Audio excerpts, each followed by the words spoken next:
Hello everyone, very good evening. स्वागत है आप सभी का आपके अपने चैनल पर और मैं हूं आपका दोस्त अमृत तिवारी।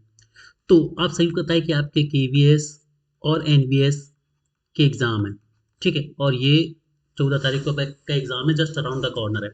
और इसके लिए हमने एक स्पेशल सीरीज़ लॉन्च करी है जीके के लिए और कंप्यूटर के लिए, ठीक है। जीके के लिए और कंप्यूटर के लिए। तो इसमें कंप्यूटर के लिए दोस्तों मैंने आपसे बोला है कि भाई 500 क्वेश्चन की हमारी एक एमसीक्यू की सीरीज़ है। और यदि आपने ये 500 एमसीक्यू कर लिए, आपके 20 में से 20 क्वेश्चन या 60 में से 60 मार्क्स बनेंगे। 20 क्वेश्चन जो होंगे 60 मार्क्स के इक्वल हैं, वो आपके बन के रहेंगे। वही हमारी जीके सेक्शन की भी एक सीरीज़ है जिसमें मैं आपके लिए 2000 क्वेश्चन लेकर आया हूँ।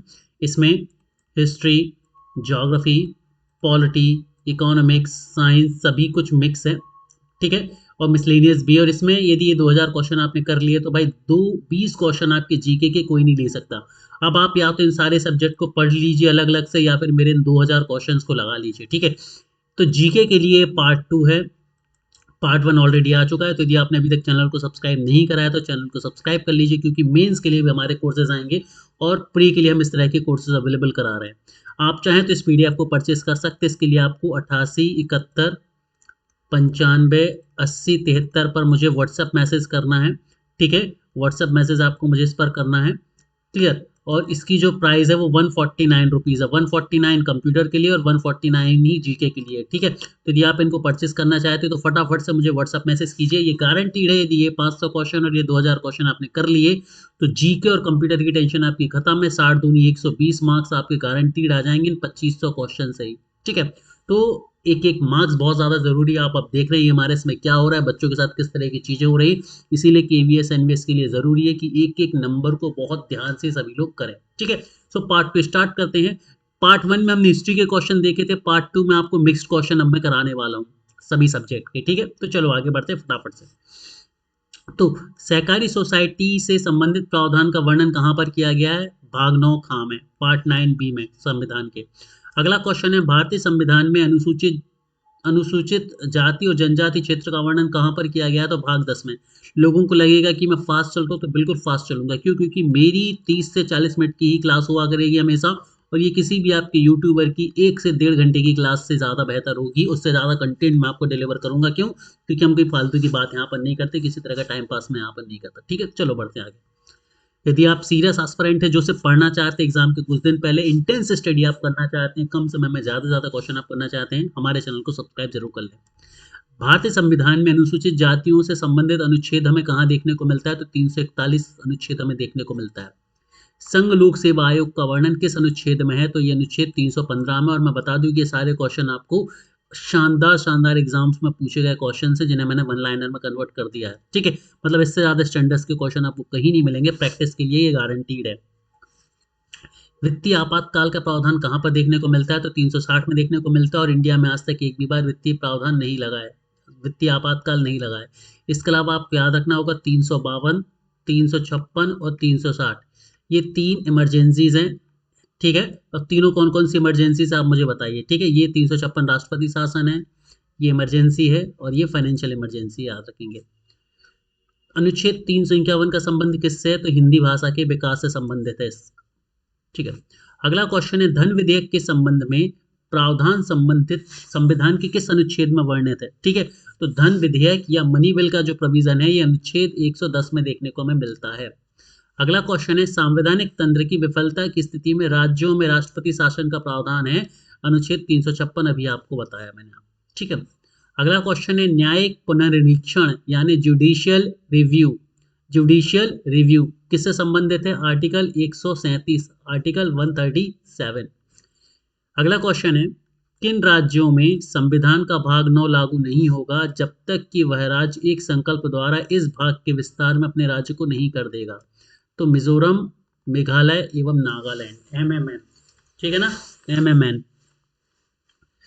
चलो अगला क्वेश्चन है, शिक्षा के अधिकार को मौलिक अधिकार में कब शामिल करा गया था? ठीक है। तो अब याद रखना है, शिक्षा के अधिकार को मौलिक अधिकार 88वें संविधान संशोधन जो कि 2002 में आया था तब किया गया था, और इसे 21 काम में रखा गया। इसमें इसमें क्या बोला गया भाई कि 14 साल तक के बच्चों के लिए फ्री एजुकेशन की बात करेगी, फ्री एंड कंपलसरी एजुकेशन, ठीक है ना, अनिवार्य और मुफ्त शिक्षा।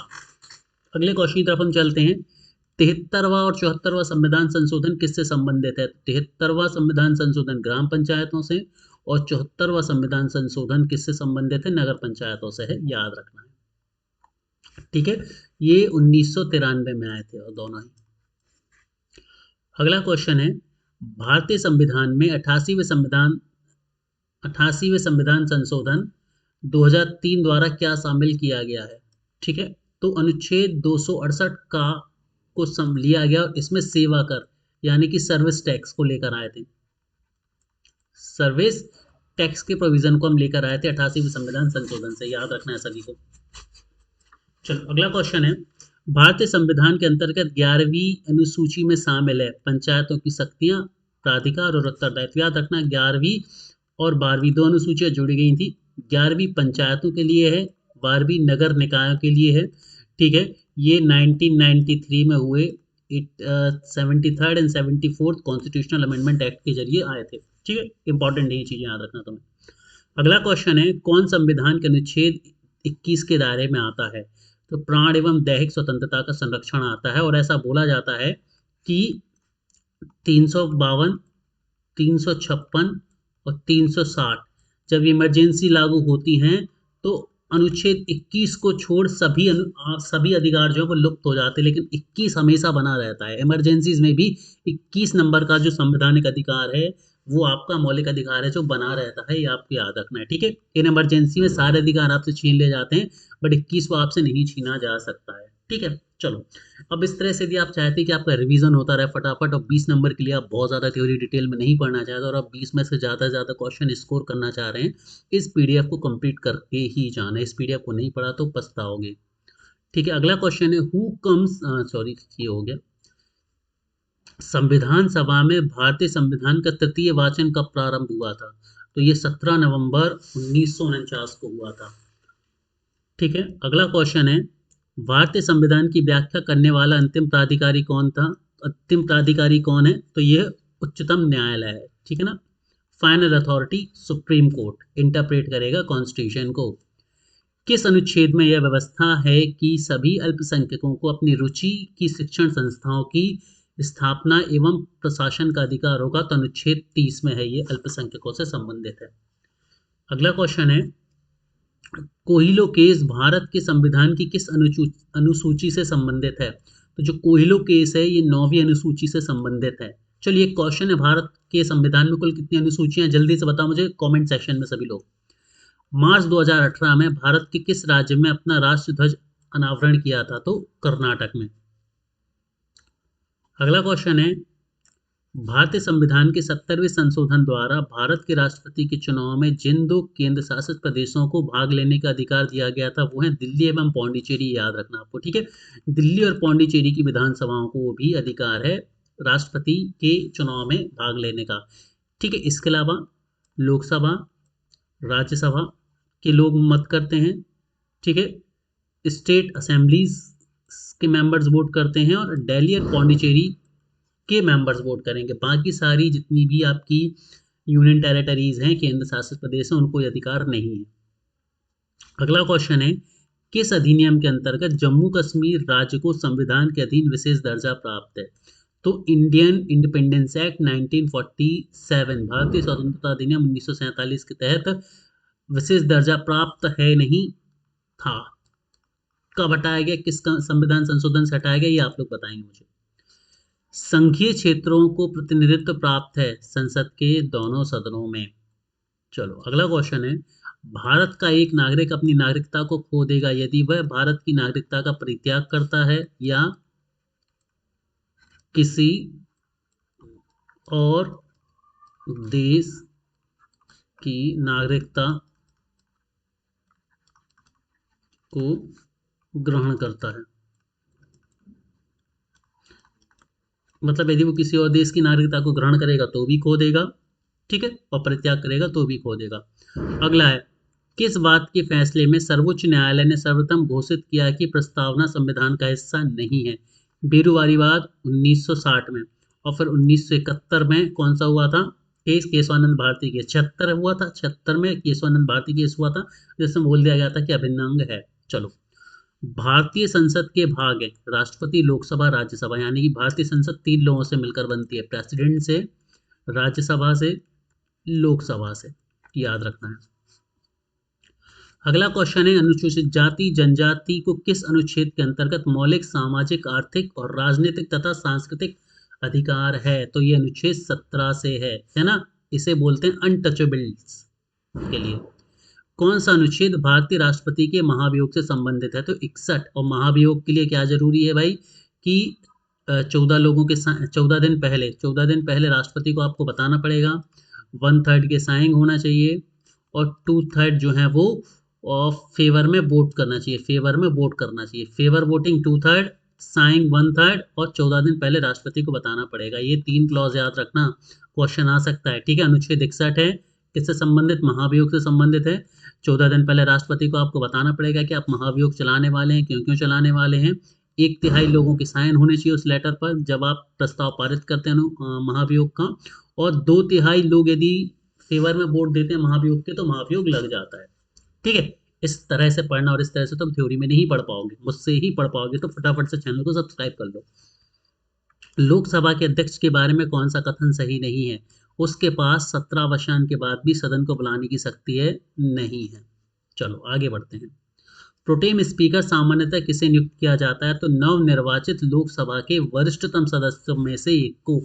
प्रोटेम स्पीकर क्या होता है? जब विधानसभा नियुक्त होती है या लोकसभा जब नियुक्त होती है, ठीक है, तो उस समय सारे सदस्य होते हैं। ठीक है, अब आपको सदन का अध्यक्ष चुनना होगा जो सभी को शपथ दिलाएगा, सारी चीजें करेगा, तो उसके लिए अस्थाई स्पीकर जिसे बनाया जाता है उसे प्रोटेम स्पीकर बोला जाता है। तो प्रोटेम यानी कि अस्थाई, पार्ट टाइम।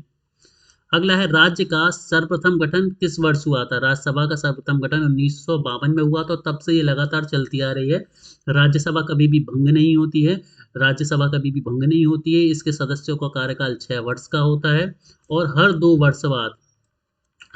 वर्ष बाद 1/3 सदस्य पदमुक्त होते हैं और नए सदस्य आ जाते हैं उनकी जगह, ऐसा याद रखना है। ठीक है, भारत के सर्वोच्च न्यायालय की शक्तियों के विषय में सही नहीं है। साथ में एक और बता दूं मैं आपको कि आज के समय 12 जो हैं वो कैसे मेंबर्स हैं? नॉमिनेटेड मेंबर्स हैं। भारत के सर्वोच्च न्यायालय की शक्तियों के विषय में सही नहीं है, वह अंतर शासकीय विवादों और मूल एवं अन्य क्षेत्राधिकार रखता है। ठीक है, ये सही नहीं है। राज्यसभा द्वारा संविधान के अनुच्छेद 249 के अंतर्गत पारित संकल्प जिसके द्वारा संसद को राज्य सूची के विषय पर राष्ट्रीय हित में विधि निर्मित करने का अधिकार दिया गया है, प्रवृत्त रहेगा, 1 वर्ष से अधिक नहीं होता है। ठीक है, ओडिशा को राज्यसभा के सदस्यों की संख्या कितनी है? 10 है, इंपॉर्टेंट नहीं है बिल्कुल भी। भारतीय संविधान के अनुच्छेद 170 के अनुसार किस राज्य की विधानसभा के सदस्यों की न्यूनतम तथा अधिकतम संख्या क्रमशः कितनी हो सकती है? न्यूनतम 60, अधिकतम 500 हो सकती है। ये याद रखना है आपको। ठीक है, क्लियर? सभी बच्चों को याद रखना है, बहुत ज्यादा जरूरी है। आगे बढ़ते अगले क्वेश्चन की तरफ हम चलते हैं। सरकार को धन उगाने अथवा खर्च करने के लिए अधिकृत करने वाले विधेयक को क्या कहते हैं? तो धन विधेयक कहते हैं। मतलब सरकार को कमाना है या खर्च करना है तो धन विधेयक उन्हें लाना पड़ेगा। धन विधेयक केवल लोकसभा में पारित होता है, ये भी याद रखेंगे आप लोग। कौन संसद सदस्यों का सामूहिक विशेषाधिकार नहीं है? साक्षी रूप से उपस्थिति की स्वतंत्रता नहीं है। अगला क्वेश्चन है, विधान परिषद में माननीय सदस्यों की संख्या कितनी हो सकती है? कुल सदस्यों का 1/6 तक बस।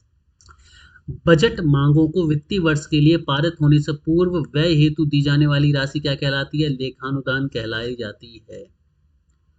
अगला क्वेश्चन है, कौन सा एक सरकारी आयोग की संस्तुतियों में सम्मिलित नहीं है?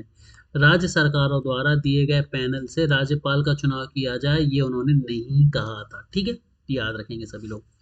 कौन अंतरराज्यीय परिषद गठन करने के लिए अधिकृत है? तो राष्ट्रपति अधिकृत हैं इसके लिए। अगला क्वेश्चन है, नीति आयोग द्वारा 2016 में डिजिटल भुगतान पर मुख्यमंत्रियों की एक समिति का गठन किसकी अध्यक्षता में किया गया था? तो एन चंद्रबाबू नायडू की अध्यक्षता में किया गया था। जिसको भी लग रहा है कि सर बहुत फास्ट भाग रहे हो आप, तो बेटा आपके पास समय नहीं है। यहाँ पर बहुत सारे टीचर्स पढ़ा रहे हैं जो टाइम वेस्ट कर रहे हैं। 1 घंटे 1.5 घंटे की क्लास में 25-30 मिनट का कंटेंट देते हैं, आप उनसे पढ़ सकते हैं, लेकिन आपको 25-30 मिनट में 1 से 1.5 घंटे का कंटेंट पढ़ना है, तो आपको नॉलेज स्काई पर अम्बरसर से जुड़ना पड़ेगा। आगे बढ़ते हैं। केंद्र सरकार और राज्य सरकारों को किससे प्राधिकार प्राप्त होता है? तो भारतीय संविधान से प्राप्त होता है। अगला क्वेश्चन है प्रशासनिक सुधार आयोग जो कि 1967 में आया था, इसके अध्यक्ष कौन थे, जिसमें पहली बार लोकपाल और लोकायुक्त बनाने की संतुष्टि या सिफारिश करी गई थी, तो मोरारजी देसाई। इंपॉर्टेंट है दोस्तों ये। केंद्र सरकार द्वारा राज्यों के गैर योजना अनुदान किसके अनुशंसा पर दिया जाता है, तो वित्त आयोग की अनुशंसा पर दिया जाता है। राज्य निर्वाचन आयुक्त की नियुक्ति कौन करता है, तो राज्यपाल करता है। ठीक है। चुनाव के दौरान राजनीतिक दलों के लिए बनाए जाने वाले आचार संहिता का प्रावधान किसके द्वारा किया गया है, चुनाव आयोग के द्वारा किया गया है। अगला क्वेश्चन है प्रवर्तन निदेशालय की स्थापना कब हुई थी, तो प्रवर्तन निदेशालय की स्थापना 1956 में हुई थी। कौन सा एक क्षेत्रीय परिषदों का लक्षण है, यह एक गैर संवैधानिक संस्था है। कैसी संस्था है, गैर संवैधानिक संस्था है। पंडित नेहरू का यह कथन स्वेच्छा से किया गया समझौता स्वेच्छा से समाप्त किया जा सकता है, किससे संबंधित है, तो ये भारत का राष्ट्रमंडल से जुड़ा हो।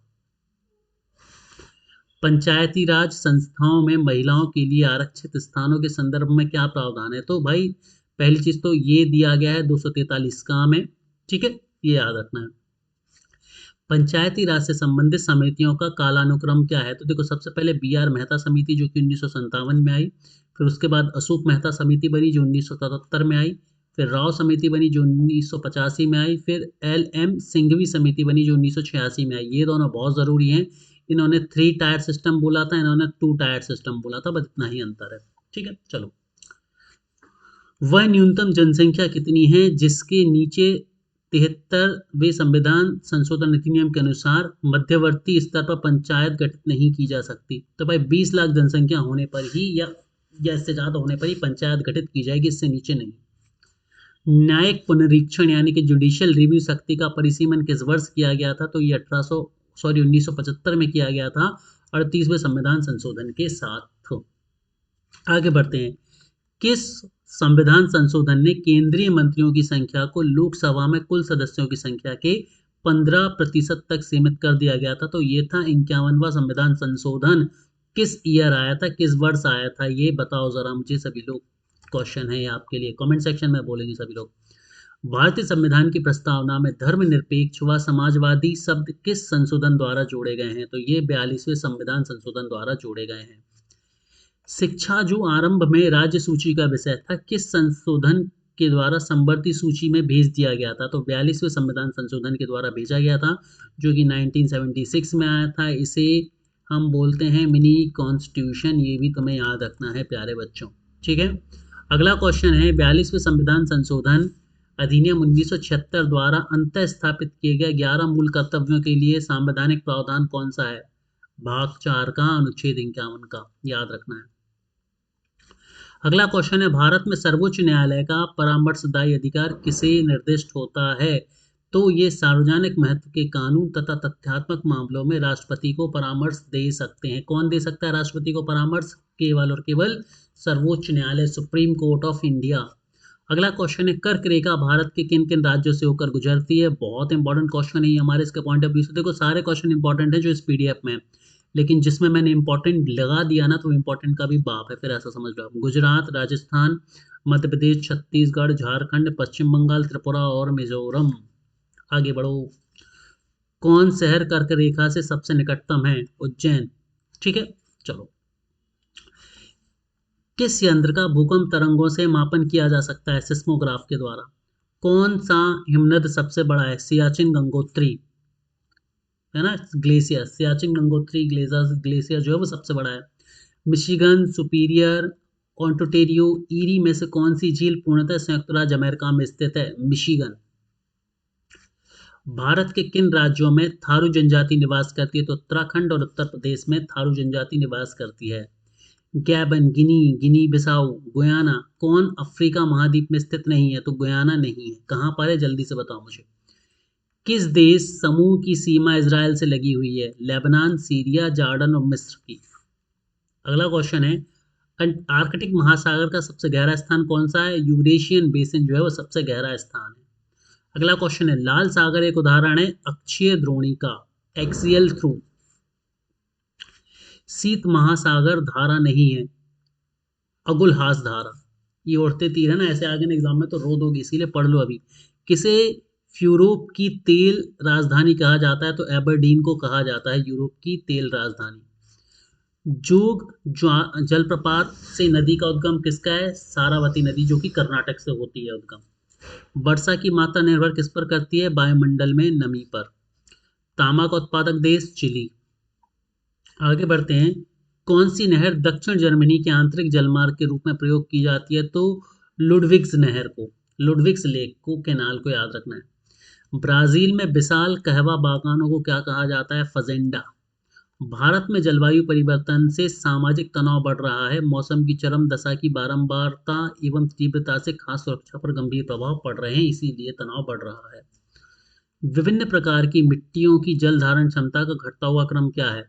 सबसे ज्यादा मृतिका, फिर गाद और फिर बालू। बालू सबसे कम पानी सोखती है, गाद उससे ज्यादा, मृतिका सबसे ज्यादा। किस स्थान किस प्रकार के वनों में अधिकतम पादप विविधता पाई जाती है? तो उष्णकटिबंधीय सदाबहार वनों में सबसे अधिक पाई जाती है विविधता दोस्तों। ठीक है, आई गेस सभी बच्चों को चीज़ें समझ आ रही होंगी और आप सभी लोग जो है वो एंजॉय भी कर रहे होंगे इस सीरीज को। वीडियो को लाइक ज़रूर कर दीजिए, शेयर ज़रूर कर दीजिए और सब्सक्राइब ज़रूर कर दीजिए। और यदि आप लोग KVS, NVS, EMRS टियर 2 की तैयारी कर रहे हैं, कंप्यूटर साइंस के स्टूडेंट हैं, तो हमारी एप्लीकेशन को जरूर डाउनलोड कर लीजिए। कंप्यूटर साइंस के मेंस के लिए हमने कोर्स जारी कर दिए हैं और क्लासेस वहाँ पर कंटिन्यू है, तो फटाफट से वहाँ भी जुड़ जाइए। अगला क्वेश्चन है, India state of forest report 2017 के अनुसार देश के कुल भौगोलिक, जरूरी नहीं है, छोड़ दो इस क्वेश्चन को। भारत में वन क्षेत्र का ह्रास भारत में जनांकीय संक्रमण से प्रत्यक्ष संबंधित रहा है। किससे? वन क्षेत्र जनसंख्या वृद्धि प्राय नकारात्मक विलोम से संबंध होता है। किस पारिस्थितिक तंत्र में पौधे का जैविक पदार्थ अधिकतम होता है? तो उष्णकटिबंधीय वर्षा वन में। और सुपर इंपॉर्टेंट क्वेश्चन है, भारत सरकार ने वन संरक्षण अधिनियम किस वर्ष अधिनियमित किया था? तो 1981 में किया था। ये सुपर इंपॉर्टेंट क्वेश्चन है। आगे बढ़ते हैं, नेक्स्ट क्वेश्चन है, पतझड़ वन कहाँ पर पाए जाते हैं? राजस्थान में। भारत में चीनी उत्पाद करने वाले राज्यों का सही अवरोही क्रम कौन सा है? महाराष्ट्र, उत्तर प्रदेश, तमिलनाडु और फिर कर्नाटक। अगला क्वेश्चन है, कौन सा सेल समूह भारत में धात्विक खनिजों का प्रमुख स्रोत है? तो धारवाड़ सेल समूह। इंपॉर्टेंट क्वेश्चन है ये किसी भी एग्जाम के पॉइंट ऑफ व्यू से। सेल क्रमों में से कौन सा 90% से अधिक कोयला प्रदान करता है? तो गोंडवाना क्रम प्रदान करता है। अगेन बहुत इंपॉर्टेंट क्वेश्चन है, देख रहे हो ना, पहले हमने पॉलिटी करा, अब हम ज्योग्राफी पे आ गए, फिर हम इकोनॉमी पे पहुंचेंगे, फिर हम साइंस पे पहुंचेंगे, फिर हम एनवायरनमेंट पे भी पहुंचेंगे। 2000 में सारे इंपॉर्टेंट क्वेश्चन मिल जाएंगे और वो भी अच्छे अच्छे एग्जाम में पूछे हुए, कोई टुच्चे लेवल के क्वेश्चन नहीं है। विश्रामपुर कोयला क्षेत्र कहाँ पर है? छत्तीसगढ़ में। कहाँ पर है सर? छत्तीसगढ़ में है, याद रखना है तुम्हें। अगला क्वेश्चन है, तवा बांध कहाँ पर है? तवा नदी पर है। कोल बांध परियोजना का निर्माण किस नदी पर हुआ है? तो सतलज नदी पर हुआ है कोल बांध, याद रखना है। रबर का सर्वाधिक उत्पादन कौन करता है? तो भाई आपका केरल करता है। मध्य प्रदेश तथा छत्तीसगढ़ क्षेत्र में क्या होती है? डहरिया खेती होती है। मध्य प्रदेश तथा छत्तीसगढ़ में कौन सी खेती होती है? डहरिया खेती होती है। आगे बढ़ते हैं, ओजोल के लिए उत्तम है धान की फसल। ठीक है, ओजोलों के लिए धान की फसल उत्तम है। बॉक्साइट का भंडार पाया जाता है कहाँ पर? चित्रकूट में। कहाँ पर पाया जाता है? चित्रकूट में। चित्रकूट कहाँ पर है? MP यानी कि मध्य प्रदेश में। ठीक है, जहाँ से मैं आता हूँ। भारत में सहकारिता आंदोलन किस क्षेत्र में सर्वप्रथम प्रारंभ किया गया था? तो ये किया गया था कृषि साख के क्षेत्र में, और अभी भी ये कृषि साख के क्षेत्र में ही काम कर रहा है। P सेनगुप्ता जी सदस्ययुक्त 1968 में भारत को कितने लघु कृषि प्रदेशों में बांटा था? ये बांटा था 60 में। इंपॉर्टेंट क्वेश्चन है बच्चों। सबके लिए सतत ऊर्जा दशक पहल, ये किसका है? संयुक्त राष्ट्र संघ की पहल है ये। अगला क्वेश्चन है, गुजरात किस फसल के मुख्य उत्पादकों में से एक है? बाजरा। ठीक है, अगला क्वेश्चन है, पहलगाम चारागाह क्षेत्र अवस्थित है जम्मू कश्मीर में। अब तो पहलगाम को सब जानने लगे हैं। लोहा एवं इस्पात कारखानों में कौन कच्चे माल क्षेत्र के समीप नहीं है? ठीक है, कौन कच्चे माल क्षेत्र के समीप नहीं है? तो सेलम। कौन नहीं है भाई? सेलम नहीं है। अगला क्वेश्चन है, 100% सौर ऊर्जा पर चलने वाला भारत का पहला केंद्र शासित प्रदेश कौन सा है? तो द्वीप है। ठीक है, आगे बढ़ते हैं, तापी ऊर्जा केंद्र स्थित है कहाँ पर है? पतरातू में। कहाँ पर? पतरातू में। अगला क्वेश्चन है, प्रथम दीनदयाल हस्तकला संयुक्त व्यापार सुविधा केंद्र स्थित है कहाँ पर? वाराणसी में, काशी में। ठीक है, चलो। गुइंदी राष्ट्रीय उद्यान कहाँ पर स्थित है? तमिलनाडु में।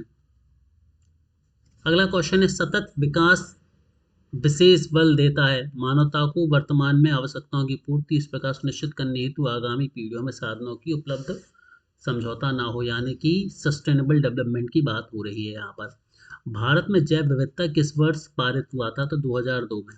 ठीक है, जैव विविधता को किस प्रकार से परिभाषित किया जाता है? तो किसी पर्यावरण में विभिन्न प्रजातियों की विस्तार सीमा से। यहाँ से आपके एनवायरनमेंट के क्वेश्चन जो है वो शुरू होते हैं। ठीक है, चलो। अगला क्वेश्चन है, दीपुर बिल आर्द्रभूमि कहाँ पर है? असम में। ठीक है, वेटलैंड की बात हो रही, इंपॉर्टेंट है। भारत का सर्वाधिक गहराई वाला बंदरगाह कौन सा है? पारादीप है। ठीक है, भोपाल गैस दुर्घटना का कारण क्या था? Methyl isocyanate gas.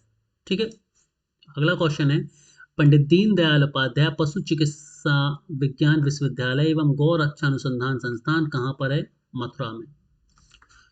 अगला क्वेश्चन है, फ्लोराइड आयन के प्रदूषण से होती है फ्लोरिस, जो कि एक दांतों की बीमारी है। ठीक है, चलो। अगला क्वेश्चन है, जैव विविधता को अधिकतम संकट किससे है? प्राकृतिक निवास एवं वनस्पतियों के विनाश से। प्राकृतिक निवास एवं वनस्पतियों के विनाश से है सबसे ज्यादा। ठीक है, याद रखना है सभी को। भारत कौन सा भारत में स्थापित प्रथम राष्ट्रीय उद्यान है? Jim Corbett national park. ठीक है, कहां पर है? जल्दी से मुझे आंसर करो। कौन सा युग्म सही सम्मिलित नहीं है? गंगा डॉल्फिन सेंचुरी, संत कबीर नगर। ठीक है, ये याद रखना है। सल्फर डाइऑक्साइड का प्रमुख स्रोत क्या है? ईंट के भट्टे, SO2, सल्फर डाइऑक्साइड SO2। ठीक है, जो कि आपके ग्लोबल वार्मिंग का सबसे बड़ा कारण है। राष्ट्रीय पर्यावरण अभियांत्रिकी शोध संस्थान नीरी कब और कहाँ स्थापित किया गया था? तो ये 1958 में स्थापित किया गया था। कहाँ पर? नागपुर में। आगे बढ़ते, नेक्स्ट क्वेश्चन है, किसका नाम प्रसवन सिद्धांत से संबंधित है? तो ली का। अगला क्वेश्चन है, भारत में जनसंख्या का ग्रामीण से शहरी प्रजनन सर्वाधिक कहां पर देखने को मिलता है? तो ग्रामीण से ग्रामीण प्रवजन मुख्यतः महिला प्रवजन। पर्यावरण संरक्षण अधिनियम भारत सरकार द्वारा पारित किया गया था 1986 में, और मैं बोलूँ ये सुपर इंपॉर्टेंट है तो कहना गलत नहीं होगा। 1 करोड़ स्टार लगा लो इस क्वेश्चन के ऊपर। वायुमंडल में स्थायी गैस कौन सी है? नाइट्रोजन है, सबसे ज्यादा पाई जाती है। ग्रीन वॉश क्या इंगित करता है? पर्यावरण संरक्षण का झूठा वादा, ग्रीन वॉश। अम्लैंड शब्द का अर्थ क्या है? नगर का प्रतिवेशी क्षेत्र, neighbouring area of the city. अगला क्वेश्चन है, वर्ल्ड इकोनॉमिक फोरम द्वारा ग्लोबल जेंडर गैप इंडेक्स के आकलन हेतु प्राचलन के रूप में प्रयुक्त क्या होता है? स्वास्थ्य, शिक्षा, राजनीतिक एवं आर्थिक आयाम। आगे बढ़ते हैं, नेशनल फैमिली हेल्थ सर्वे 3 के अनुसार भारत में स्वास्थ्य देखभाल का मुख्य स्रोत चिकित्सा निजी क्षेत्र है। क्या है? शहरी क्षेत्र, 70% कुटुंबों का। चलो, अगला क्वेश्चन है, कौन सी एजेंसी भारत में कृषि समाधानों के निर्यात से सम्मिलित नहीं है? तो इफ्को नहीं है। मुद्रास्फीति की दर गिरने का निहितार्थ है, मतलब मुद्रास्फीति गिरने का क्या तात्पर्य है? कीमतें पहले की तुलना में अधिक धीमी बढ़ रही हैं, ये मुद्रास्फीति गिरने का मतलब है। यूनेस्को के तत्वाधान में सामाजिक विकास पर प्रथम विश्व शिखर सम्मेलन कहाँ पर आयोजित किया गया था? तो ये कोपेनहेगन में किया गया था। ठीक है, 1955 में। और ये कहाँ की राजधानी है? डेनमार्क की। याद रखना है, डेनमार्क की कैपिटल है कोपेनहेगन।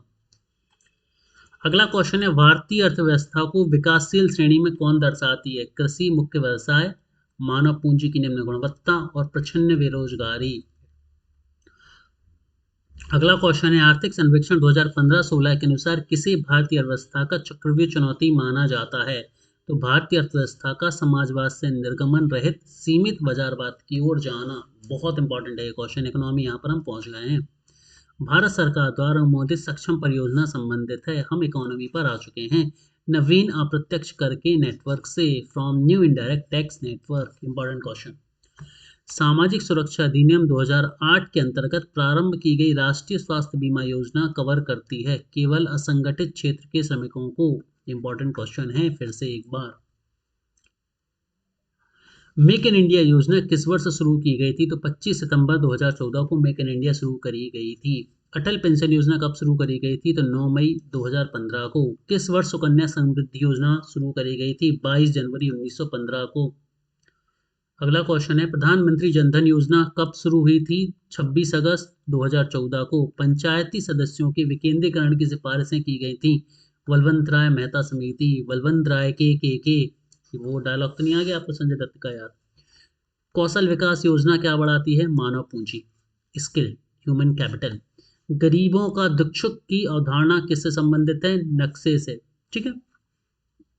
अगला क्वेश्चन है, विद्युत वितरण करने वाली कंपनियों के वित्त पोषण करने वाली योजना का नाम क्या था? उज्ज्वल डिस्कॉम एश्योरेंस योजना, इसे उदय योजना भी बोला गया था, जो कि नवंबर 2015 से प्रारंभ हुई थी। ठीक है। अब ये मिसलेनियस क्वेश्चंस हैं जो आपको नहीं मिलते कहीं, लेकिन आप यहाँ पढ़ रहे हैं तो आपको मिलेगी। हृदय स्कीम, जिसका पूरा नाम है heritage city development and augmentation योजना, कब प्रारंभ करी गई थी? तो 21 जनवरी 2015 को। शहरी योजना है आर्थिक विकास के लिए, हेरिटेज के संरक्षण के लिए। ठीक है। अगला क्वेश्चन है, शहरों में मूलभूत संरचना सुधार हेतु अमृत योजना लाई गई थी, जिसमें Atal mission for navigation and urban transformation Amrut जिसे बोला जाता है, जो कि 21 जून 2015 में शुरू हुई थी। सरसों की उत्तमशील प्रजातियां हैं क्रांति, माया, वरुणा, जिन्हें T59 भी एक साथ कहा जाता है। रबी की फसल मटर की उन्नत प्रजातियां कौन सी है? रचना, शिखर, मालवीय, मटर 15, मटर ये सब। ठीक है, तो एक दो याद कर लो, इनमें से जरूरी है। खरीफ की मुख्य फसल में चित्र, कौशल, प्रकाश। भारत की अर्थव्यवस्था में कृषि का योगदान घट रहा है, और सर्विस सेक्टर, जिसे हम टर्सरी सेक्टर भी बोलते हैं, तृतीय क्षेत्र भी बोलते हैं, उसका बढ़ रहा है लगभग 50% के आसपास। भारत में छिपी हुई बेरोजगारी, जिसे प्रचंड बेरोजगारी कहते हैं, इसका मुख्य कारण क्या है? कृषि क्षेत्र में ग्रामीणों की निर्भरता। ठीक है। होता क्या है कि सबको लगता है, जैसे मान लीजिए एक परिवार में 2 एकड़ जगह है और परिवार में 10 सदस्य हैं, तो लोगों को लगेगा कि भाई 10 के 10 यहाँ काम कर रहे हैं तो उनके पास काम है, लेकिन भाई मिल कितना रहा है इसमें 2 एकड़ में, इसीलिए इसको प्रचंड बेरोजगारी कहते हैं। अगला क्वेश्चन है, किस क्षेत्र में वर्ष वृद्धि की दर ऋणात्मक रही? तो 1914-15 में रही थी। C1148 एक महत्वपूर्ण प्रजाति है गन्ने की। ठीक है। और प्रधानमंत्री सहज बिजली हर घर योजना, सौभाग्य योजना, किससे संबंधित है? जो कि सितंबर 2017 में लॉन्च हुई थी। गरीबी रेखा से नीचे वाले परिवारों को मुफ्त बिजली प्रदान करने से। पी सेन गुप्ता और G.S. डायक 1968 ने भारत में कितने लघु कृषि प्रदेशों में बांटा है? तो इन्होंने 60, जिसमें 4 मैक्रो थे, 25 मेगा थे और 60 माइक्रो थे। याद रखना है, बहुत ज्यादा जरूरी है। ठीक है। इसी के साथ हमारा पार्ट 2 भी आज मैं यहाँ पर ख़त्म करता हूँ, और कल पार्ट 3 लेकर आऊँगा। यदि आपको इस PDF को परचेस करना है तो आप मुझे मेरे नंबर 8871958073 पर मैसेज कर सकते हैं। व्हाट्सएप मैसेज आप डालिए। कीमत रहेगी 149 GK के लिए, 149 कंप्यूटर के लिए। Have a great day everyone.